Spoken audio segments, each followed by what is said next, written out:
दोस्तों, मंगल ग्रह के बारे में हम जो जानते हैं वो यही है कि ये एक लाल रंग का बेजान ग्रह है, जहां न हवा है और न ही कोई जीवन।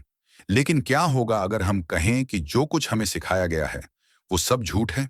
दरअसल मंगल ग्रह पर न सिर्फ जीवन मौजूद है, बल्कि वहां पर कई विकसित सभ्यताएं भी रहती हैं। मंगल को वहां के लोग बारसूम कहते हैं, एक ऐसा रहस्यमय ग्रह जो अब विनाश की कगार पर पहुंच चुका है। इस ग्रह पर दो प्रमुख शहर हैं। एक का नाम है हीलियम, जो ज्ञान, विज्ञान और शांति का प्रतीक है। दूसरा है जोड़ांगा, जो बारसूम पर राज करना चाहता है।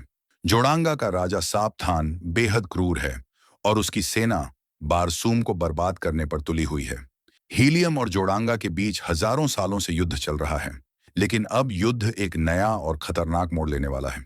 एक दिन जोड़ांगा के राजा साबथान के पास तीन रहस्यमयी लोग आते हैं। इनमें से प्रमुख का नाम होता है शामथर्न। ये लोग खुद को देवी की सेवा में समर्पित बताते हैं, लेकिन असल में ये ब्रह्मांड के विनाशकारी प्राणी होते हैं, जो अलग अलग ग्रहों को आपस में लड़वा कर खुद फायदा उठाते हैं। शामथर्न राजा साबथान को एक खतरनाक शक्ति देता है, जिसका नाम नवकिरण है। ये शक्ति इतनी ताकतवर होती है कि इससे कोई भी युद्ध जीता जा सकता है। शामथर्न राजा से कहता है, तुम सिर्फ हमारी बात मानते रहो, बदले में ये पूरी दुनिया तुम्हारी होगी। साबथान इस डील के लिए तैयार हो जाता है और बारसूम का विनाश धीरे धीरे शुरू हो जाता है।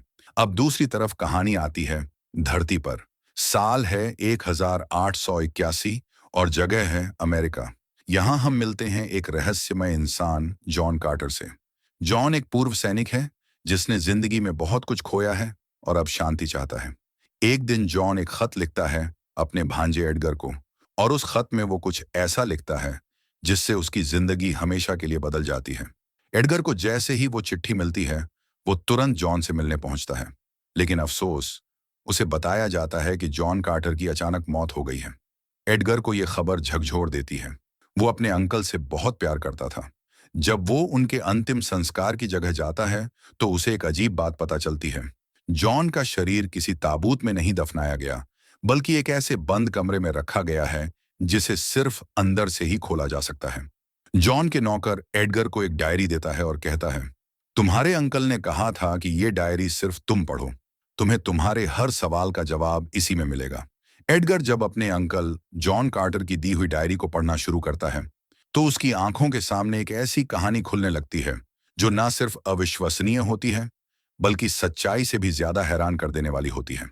डायरी की शुरुआत कुछ इस तरह होती है, जब तुम छोटे थे तब मैं तुम्हें ढेरों कहानियां सुनाया करता था और तुम हर एक बात पर विश्वास कर लेते थे। अब तुम बड़े हो गए हो, पर मैं चाहता हूं कि तुम मेरी इस आखिरी कहानी पर भी विश्वास करो, क्योंकि ये कहानी मेरी हकीकत है। डायरी में जॉन कार्टर लिखता है कि करीब 13 साल पहले वो अमेरिका के पश्चिमी इलाके में एक रहस्यमयी सोने की गुफा की तलाश में निकला था। उसे इस गुफा के बारे में कुछ पुराने नक्शों और लोगों की बातों से पता चला था, और उसे यकीन था कि यहाँ कुछ बहुत अनोखा छिपा है। लेकिन तभी कर्नल पॉवेल के आदमियों ने उसे पकड़ लिया। कर्नल पॉवेल चाहते थे कि जॉन उनके लिए लड़ाई करे, खासकर अपाचे जनजाति के खिलाफ। क्योंकि जॉन एक कुशल सैनिक था और वर्जीनिया से था, इसलिए पॉवेल को उम्मीद थी कि वो उनके साथ लड़ाई में शामिल हो जाएगा। लेकिन जॉन एक आजाद सोच वाला इंसान था। वो किसी का गुलाम नहीं बनना चाहता था। उसने लड़ने से मना कर दिया और वहां से भाग गया। कर्नल पॉवेल ने उसका पीछा किया, लेकिन तभी असली मुसीबत सामने आई। अपाचे योद्धा वहां पहुंच गए और हमला कर दिया। जॉन और पॉवेल जान बचाकर भागे और पास की एक गुफा में जाकर छिप गए। ये वही गुफा थी जिसकी तलाश जॉन लंबे समय से कर रहा था। सोने से भरी हुई एक रहस्यमयी गुफा। लेकिन असली खजाना सोना नहीं था, बल्कि वो घटना थी जो उसके साथ आगे होने वाली थी।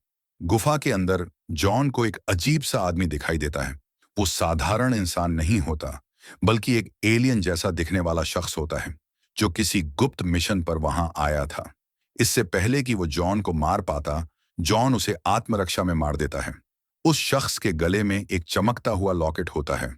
जैसे ही वो मरता है, उसका लॉकेट नीली रोशनी से जगमगाने लगता है और वो धीरे से कोई शब्द बोलता है, बरसूम। लेकिन इससे पहले कि कुछ और होता, जॉन वो लॉकेट उठाकर वही शब्द बोल देता है और अचानक उसके चारों ओर की दुनिया बदल जाती है। एक तेज रोशनी के साथ जॉन कहीं और पहुंच जाता है। वो जगह होती है एक अनजान, वीरान और लाल रंग की धरती से भरा इलाका। जॉन को कुछ समझ नहीं आता। वो सोचता है कि शायद किसी और रेगिस्तान में आ गया है, लेकिन फिर उसके साथ कुछ अजीब होता है। वो जमीन से ऊपर बहुत ऊंची छलांग लगाने लगता है। असल में जॉन अब धरती पर नहीं, बल्कि मंगल ग्रह पर पहुंच चुका होता है, यानी बारसूम में। यहाँ की गुरुत्वाकर्षण शक्ति बहुत कम होती है, इसीलिए जॉन एक आम इंसान से कई गुना ज्यादा ऊंची छलांगें लगा सकता है। वो इस बात से अनजान होता है कि उसकी जिंदगी अब पहले जैसी कभी नहीं रहेगी। उसे नहीं पता कि वो कहाँ है, क्यों आया है और किस चीज का हिस्सा बन चुका है। जैसे ही जॉन कार्टर मंगल ग्रह पर पहुंचता है और ऊंची ऊंची छलांगें लगाने लगता है, तो वहां के स्थानीय लोग यानी कि थार्क्स उसे देख लेते हैं। ये थार्क्स किसी भी आम इंसान से बहुत अलग होते हैं। ये करीब 15 फीट लंबे, हरे रंग के और 4 हाथों वाले विशालकाय जीव होते हैं। जॉन कार्टर जब खुद को इन अजनबी प्राणियों से घिरा पाता है, तो डर की बजाय वो साहस दिखाते हुए कहता है, मेरा नाम जॉन कार्टर है और मैं वर्जीनिया से हूं। लेकिन थार्क्स उसकी भाषा को सही से नहीं समझ पाते और उसका नाम वर्जीनिया समझ लेते हैं। इनमें से कुछ थार्क्स उसे तुरंत मार देना चाहते हैं, लेकिन उनके नेता तार स्टार्क्स उसे मारने से रोक देता है, क्योंकि उसने खुद अपनी आंखों से जॉन को हवा में कूदते हुए देखा था। जैसी छलांगें कोई आम प्राणी नहीं लगा सकता। तार्स समझ जाता है कि ये आदमी खास है, इसलिए वो उसे अपने कबीले में कैदी की तरह लेकिन जिंदा लेकर चलता है। जॉन के पास जो लॉकेट था जिससे वो इस ग्रह पर पहुंचा था, वो भी थार्क्स उससे छीन लेते हैं। इसी बीच आसमान में एक भीषण युद्ध छिड़ जाता है। दो राज्य, हीलियम और जोड़ांगा, आपस में टकरा रहे होते हैं। अब तक साब थान यानी जोड़ांगा का राजा नव किरण जैसी खतरनाक शक्ति प्राप्त कर चुका होता है, जिससे उसे हराना अब नामुमकिन सा हो गया है। इस वजह से हीलियम का राजा मजबूरी में एक प्रस्ताव रखता है, अगर मेरी बेटी से तुम्हारी शादी हो जाती है तो हम युद्ध रोक देंगे। सावधान ये प्रस्ताव तुरंत स्वीकार कर लेता है, लेकिन हीलियम की राजकुमारी डेजोरिस इस बात से बिल्कुल सहमत नहीं होती। वो अपने सम्मान और राज्य की रक्षा के लिए किसी भी कीमत पर उस दुष्ट राजा से शादी नहीं करना चाहती। इसलिए राजकुमारी छिपकर भाग निकलती है। वो केवल एक सुंदर रानी ही नहीं, बल्कि एक विज्ञान की झाता और शक्तिशाली योद्धा भी होती है। इस पूरे युद्ध को नीचे से थार्क्स देख रहे होते हैं और उनकी मंशा साफ होती है। वो चाहते हैं कि हीलियम और जोड़ांगा दोनों आपस में लड़कर कमजोर हो जाएं, ताकि थार्क्स इन सब पर राज कर सकें। इसी दौरान युद्ध के बीच में राजकुमारी ऊपर से गिरने वाली होती है और ठीक उसी समय जॉन कार्टर उसे दूरबीन से देख लेता है। बिना एक पल गंवाए जॉन अपनी खास ऊंची छलांगों का इस्तेमाल करता है और उड़ता हुआ उसकी जान बचा लेता है। इसके बाद जॉन वहां मौजूद सैनिकों पर भी हमला कर देता है और एक जबरदस्त लड़ाई छिड़ जाती है। जैसे ही जोड़ांगा का सेनापति नवकिरण की शक्ति से उस पर वार करने वाला होता है, तभी शामथर्न उसे रोक देता है। इसे मारो मत, ये हमें जिंदा चाहिए। शामथर्न जानता था कि जॉन कार्टर सिर्फ ताकतवर ही नहीं, बल्कि उनके पूरे ब्रह्मांडीय प्लान में एक बाधा बन सकता है। तभी अचानक थार्क्स भी इस जंग में कूद पड़ते हैं। उनके हाथों में आधुनिक हथियार होते हैं और वो जोड़ांगा के लोगों पर हमला कर देते हैं। मजबूरन जोड़ांगा की सेना को वहां से पीछे हटना पड़ता है। थार्क्स को लगता है कि जॉन कार्टर यानी वर्जीनिया ने उनके लिए लड़ाई जीती है और वे बड़े खुश होते हैं। अब तार स्टार्क्स कहता है, अब तुम हमारे लिए लड़ोगे, लेकिन जॉन साफ मना कर देता है, मैं किसी के लिए नहीं लड़ता। तब थार्क्स एक चाल चलते हैं। वो कहते हैं कि अगर जॉन उनके लिए नहीं लड़ेगा तो वो उस लड़की को मार देंगे जिसे वो बचाकर लाया है। अभी तक किसी को नहीं पता होता कि वो लड़की कोई और नहीं, बल्कि हीलियम की राजकुमारी डेजोरिस है। अपनी जान की परवाह किए बिना जॉन कार्टर मान जाता है, ठीक है मैं लड़ूंगा, लेकिन उसे कुछ नहीं होना चाहिए। और यहीं से शुरू होता है जॉन कार्टर का असली संघर्ष। एक ऐसा युद्ध जो ना सिर्फ मंगल की तकदीर बदलने वाला है, बल्कि उसकी खुद की पहचान को भी।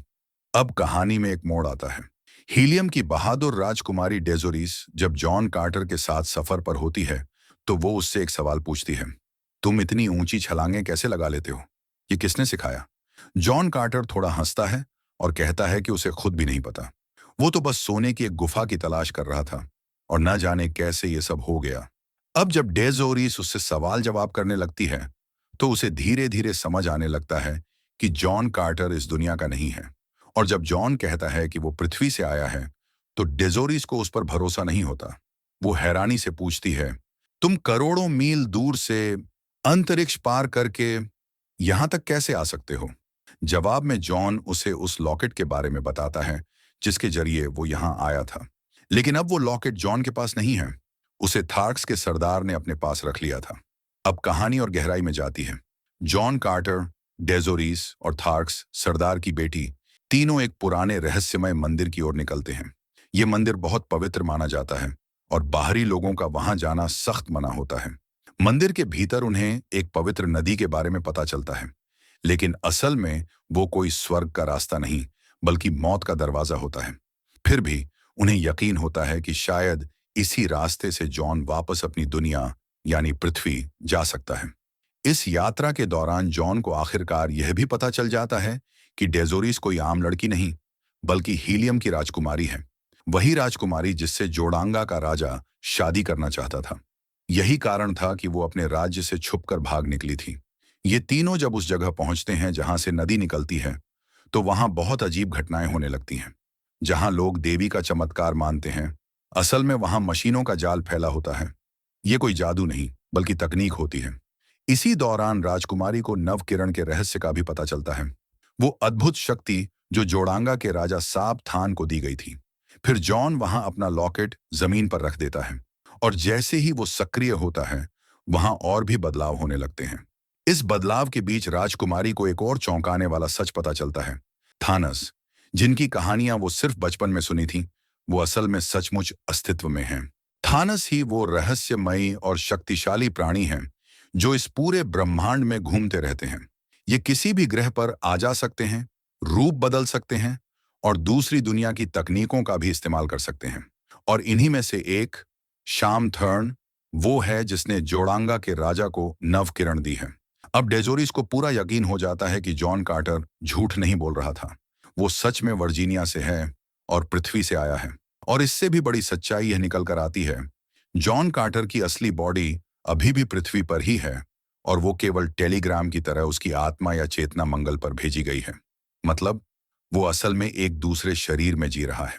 और अब अगर उसे वापस पृथ्वी जाना है, तो उसे वही शब्द बोलने होंगे जो उस लॉकेट को सक्रिय करते हैं।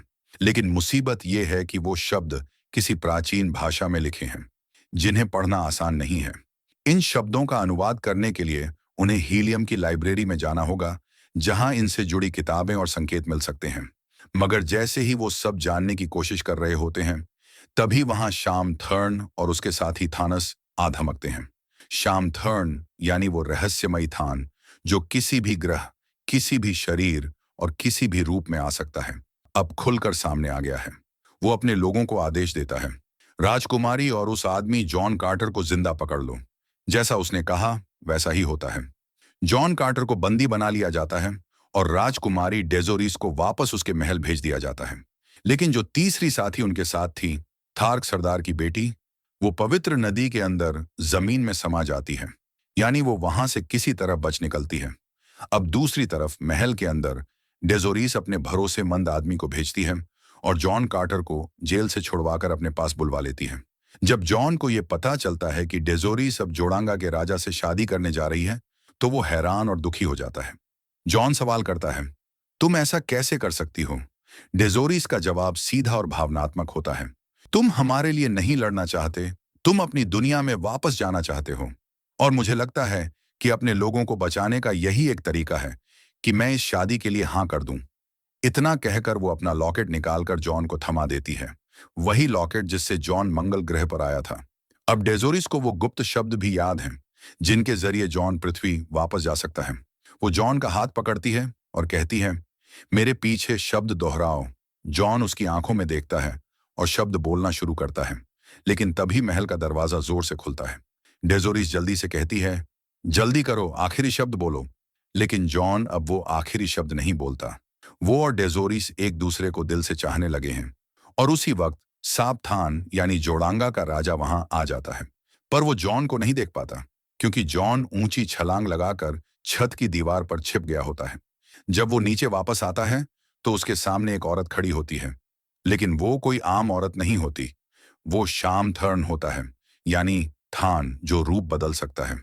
यही वो प्राणी है जिसने जोड़ांगा के राजा को नवकिरण की शक्ति दी थी, और यही वो है जो पूरे प्लेनेट को तबाह करने की साजिश रच रहा है। अब शाम अपनी काली शक्ति से जॉन कार्टर को कंट्रोल करने लगता है। वो उसकी छाती में नव किरण की रोशनी घुसा देता है, जिससे जॉन की सारी शक्तियां जैसे बंद हो जाती हैं। अब वो ना चल सकता है, ना भाग सकता है और ना ही अपनी शक्ति का इस्तेमाल कर सकता है। शाम कहता है, इस प्लेनेट की लो ग्रेविटी और तुम्हारे शरीर की बनावट ने तुम्हें ताकत दी, लेकिन अब तुम सिर्फ एक खिलौना हो मेरे हाथों का। अब शाम एक समझदार औरत का रूप लेकर जॉन को वहां ले जाता है, जहां राजकुमारी डेजोरीस और जोड़ांगा का राजा शादी के लिए तैयार हो रहे हैं।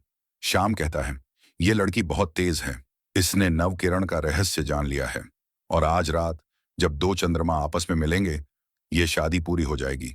लेकिन जैसे ही शादी होगी, हम हर उस इंसान को मार देंगे जिसने नवकिरण की सच्चाई जान ली है। जॉन हैरान हो जाता है और पूछता है, अगर तुम्हारा मकसद राजकुमारी को मारना है, तो सीधे जाकर क्यों नहीं मारते? शाम डरावनी मुस्कान के साथ कहती है, हम सीधा कुछ नहीं करते। ये खेल हम तब से खेलते आ रहे हैं जब ये प्लेनेट बना भी नहीं था, और ये खेल हम तब तक खेलते रहेंगे जब तक पृथ्वी खुद तबाह नहीं हो जाती। अब जॉन को समझ आ जाता है, ये सिर्फ मंगल ग्रह की लड़ाई नहीं है, ये पूरी ब्रह्मांड की साजिश है। अब शाम थान, यानी वो रहस्यमयी प्राणी जो ब्रह्मांड के हर कोने में जा सकता है, जॉन कार्टर को अपनी सच्चाई बताता है। ये नवीन किरण की शक्ति हम सिर्फ उसे देते हैं जो मूर्ख और क्रूर होता है, और जोड़ांगा का राजा वैसा ही है। जब वो आज शादी करेगा और राजकुमारी की मौत होगी, तब उसका दिल टूटेगा और वो वही करेगा जो हम चाहते हैं। शाम आगे बताता है, हम किसी भी ग्रह को खुद नहीं तबाह करते, हम बस उन्हें अपने हाल पर छोड़ते हैं और फिर शुरू होता है उनका अंत। वो कहता है, जब किसी ग्रह की आबादी बढ़ने लगती है, तो वहां लोग धर्म और जाति के नाम पर बंट जाते हैं और फिर आपस में लड़ने लगते हैं। यही हमारा हथियार है। हम अजर हैं, हमारी कोई उम्र नहीं है, और ये खेल हम तब तक खेलते हैं जब तक पूरे ब्रह्मांड में सिर्फ हमारी सत्ता न रह जाए। जॉन कार्टर, जिसकी आंखों में अब आग जल रही होती है, गुस्से में बोलता है, तुम्हारे जैसे एक को मैं पहले ही मार चुका हूं और अब तुम्हारी बारी है। उसी पल एक उम्मीद की किरण जॉन की तरफ दौड़ती है। वूला, यानी मंगल ग्रह का वो तेज, शक्तिशाली और वफादार डॉग जो जॉन का सच्चा दोस्त है, वो आता है और सीधे शाम थान के हाथ पर लगे गैजेट को काटना शुरू कर देता है। वही गैजेट जिससे नवीन किरण को कंट्रोल किया जा सकता है और जो पृथ्वी और मंगल के बीच ट्रैवल के लिए जरूरी है। वूला के हमले से जॉन कार्टर को जो कंट्रोल किया गया था, वो मुक्त हो जाता है। अब बिना देर किए जॉन एक फ्लाइंग मशीन से वहां से भाग निकलता है, लेकिन थानों के लोग उसका पीछा करने लगते हैं। दूसरी तरफ रेगिस्तान में, वहीं पर उसका साथ देने वाली थार्क लड़की, जो पहले पवित्र नदी पार करवा चुकी थी, वो उसे देख लेती है। जैसे ही पीछा करने वाले दुश्मन पास आते हैं, वो अपनी तोप से गोलियां दागती है और उनका पीछा रोक देती है। लेकिन इस बीच जॉन कार्टर का फ्लाइंग ऑब्जेक्ट क्रैश हो जाता है। अब जॉन समझ चुका है कि डेजोरिस को बचाने का सिर्फ एक ही रास्ता है, मुझे थार्क्स की मदद लेनी होगी। वो सीधा थार्क्स के कबीले में जाता है, यानी वही कबीला जिसके लोग हरे रंग के होते हैं, 15 फीट लंबे होते हैं, और शुरू में जॉन को पकड़ा था। लेकिन अब वहां की स्थिति बदल चुकी होती है। पुराना सरदार जिसे जॉन ने प्रभावित किया था, उसे अब हटा दिया गया है और उसकी जगह एक नया सरदार बन चुका है, जिसे जॉन से नफरत है। जैसे ही जॉन वहां पहुंचता है, उसे कैद कर लिया जाता है। नया सरदार चाहता है कि जॉन को मार दिया जाए, लेकिन तभी जॉन के बचाव में आवाज आती है, रुको, ये वही है जिसने थार्क्स को सम्मान दिलाने का वादा किया था। ये आवाज थी पुराने सरदार की, जो अब भी मानता है कि जॉन कार्टर एक सच्चा योद्धा है। वो कहता है, अब बहुत देर हो चुकी है, लेकिन अगर कोई है जो हमारी खोई हुई पहचान वापस ला सकता है, तो वो सिर्फ जॉन कार्टर ही है। अगले दिन जॉन कार्टर और पुराने थार्क राजा को एक विशालकाय दैत्य जैसे जानवर के सामने छोड़ दिया जाता है। भीड़ के सामने उन्हें जिंदा खाने के लिए फेंका गया था, लेकिन जॉन कोई मामूली इंसान नहीं था। वो जानवर पर कूद पड़ता है, उसका सामना करता है और अकेले दम पर उसे मार गिराता है। इतना ही नहीं, जिसने पुराने राजा को धोखा देकर उसकी गद्दी छीनी थी, उसे भी जॉन अपने हाथों से खत्म कर देता है। अब पुराना राजा फिर से सत्ता में लौटता है और जॉन कार्टर का सम्मान पूरी कौम में गूंजने लगता है। उधर दूसरी तरफ आज वो रात थी जब दोनों चंद्रमा मिलेंगे और डेजोरिस की शादी जोड़ांगा के राजा से पूरी हो जाएगी। लेकिन इससे पहले कि शादी की रस्म पूरी हो, जॉन वहां पहुंच जाता है। वो सबके सामने चिल्लाकर कहता है, ये शादी एक जाल है। ये लोग हीलियम को तबाह करने आए हैं। शादी खत्म होते ही युद्ध शुरू हो जाएगा। जोड़ांगा का राजा तलवार निकालता है और युद्ध शुरू हो जाता है। लेकिन तभी एक चौंकाने वाला मोड़ आता है। थार्क्स, यानी वही हरे विशाल योद्धा जिनसे हीलियम की सदियों से दुश्मनी थी, अब हीलियम का साथ देने आ जाते हैं। अब दुश्मनी नहीं, अब ये लड़ाई है मंगल की रक्षा की। तीनों शक्तियां, जॉन कार्टर, थार्क्स और हीलियम, एक साथ हो जाते हैं और जोड़ांगा की सेना पर टूट पड़ते हैं। जॉन कार्टर लड़ते लड़ते जोड़ांगा के राजा को मार गिराता है, लेकिन असली खतरा अभी बाकी था। चयन, जो इस ब्रह्मांड को खत्म करना चाहता है। चयन यानी वो शक्तिशाली थान जो नव किरण से पूरी दुनिया पर राज करता है, अब राजकुमारी का भेष धारण करके आता है। वो डेजोरिस को पकड़कर तलवार की नोक पर ले लेता है, लेकिन डेजोरिस हार नहीं मानती। वो चालाकी से उसके गैजेट को छीन लेती है, जिससे वो नवीन किरण और समय का नियंत्रण करता है, और उसे फेंक देती है। लेकिन चयन फिर से उसे हासिल कर लेता है। जॉन कार्टर उसे रोकने की कोशिश करता है, लेकिन इससे पहले कि वो उस पर वार करता, चयन गायब हो जाता है। अब सब शांत हो चुका था। इसके बाद जॉन और डेजोरिस की शादी हो जाती है। अब वो पति पत्नी हैं, मंगल पर शांति लौट आती है। लेकिन उनकी पहली रात ही जुदाई की रात बन जाती है। चैन ने एक आखिरी चाल खेली थी। उसने जॉन कार्टर के घर में एक थान भेजा जो किसी सामान्य आदमी की तरह दिखता है। वो जॉन के पास आता है और उसके साइन से वो शब्द पढ़ता है जिनके जरिए जॉन कार्टर को वापस पृथ्वी पर भेजा जा सकता है। अगली ही पल जॉन वापस पृथ्वी पर होता है, उसी गुफा में जहां उसने एक ठग को मारा था और मंगल की यात्रा शुरू हुई थी। लेकिन अब उसके पास वो गैजेट नहीं है जिससे वो दोबारा डेजोरिस के पास मंगल पर लौट सके। अब उसके पास सब कुछ है, सोना, आजादी, लेकिन दिल खाली है क्योंकि उसका प्यार एक और दुनिया में है। अगले 10 साल तक वो उसी गैजेट की तलाश करता है जो उसे फिर से मंगल पहुंचा सके। जॉन को यकीन था कि जैसे थान मंगल पर मौजूद हैं, वैसे ही उनकी परछाइयां पृथ्वी पर भी होंगी। और आखिरकार 10 साल बाद उसे वो गैजेट मिल जाता है। अब तक की सारी कहानी एडगर नाम का एक युवक जो जॉन कार्टर का भांजा है, डायरी में पढ़ रहा होता है। डायरी में एक जगह लिखा होता है, अब तुम समझ ही गए होंगे मैंने अपने शरीर को दफनाने से क्यों रोका था। अगर मेरा शरीर पृथ्वी पर नष्ट हुआ तो मंगल पर भी मैं हमेशा के लिए खत्म हो जाऊंगा, और जहां मेरा शरीर रखा है उस जगह का दरवाजा तुम ही खोल सकते हो। लेकिन अगर तुम यह डायरी पढ़ रहे हो तो शायद थान पहले ही पहुंच चुके होंगे। अब मेरी रक्षा तुम्हारे हाथ में है, नेट। एडगर दौड़ता है उस गुप्त जगह पर जहां जॉन का शरीर छुपाया गया था। दरवाजे पर कुछ अल्फाबेट्स होते हैं। वो एडगर टाइप करता है, लेकिन दरवाजा नहीं खुलता। और तभी उसे याद आता है, जॉन ने कभी मुझे एडगर नहीं बुलाया, वो हमेशा नेट ही कहता था। जैसे ही वो एनेड टाइप करता है, दरवाजा खुल जाता है। लेकिन तभी पीछे से एक आदमी उस पर हमला करता है, उसे मारने ही वाला होता है। तभी एक गोली चलती है, वो आदमी वहीं गिर जाता है। एडगर पीछे देखता है, जॉन कार्टर सामने खड़ा होता है। जॉन उस मरे हुए आदमी की जैकेट से वही गैजेट निकालता है जिसकी उसे तलाश थी। दरअसल उस आदमी की असलियत थी, वो थान शंग था। उसे लगा था कि जॉन को गैजेट मिल चुका है, इसलिए वो उसे मारकर उसे छीनना चाहता था। लेकिन जॉन को गैजेट अभी तक मिला ही नहीं था। वो जानता था कि शंग उसे ढूंढेगा, इसीलिए उसने ये प्लान बनाया। और अब जॉन के पास फिर से वो शक्ति है जो उसे डेजोरिस के पास ले जा सकती है। जॉन एडगर से कहता है, नेट, जिंदगी में एक मकसद चुनो, कोई किताब लिखो या किसी से प्यार कर लो, क्योंकि यही चीज हमें इंसान बनाती है। इसके बाद जॉन उस गुफा में जाता है जहां उसका शरीर सुरक्षित रखा गया था, और गैजेट की मदद से एक बार फिर मंगल की ओर रवाना हो जाता है। इसी के साथ ये कहानी यहीं खत्म होती है। अगर आपको ये कहानी पसंद आई हो तो वीडियो को लाइक करें, चैनल को सब्सक्राइब करें और कमेंट में अपना प्यारा सा मैसेज जरूर लिखें। आपकी राय हमें आगे और बेहतर बनाने में मदद करती है।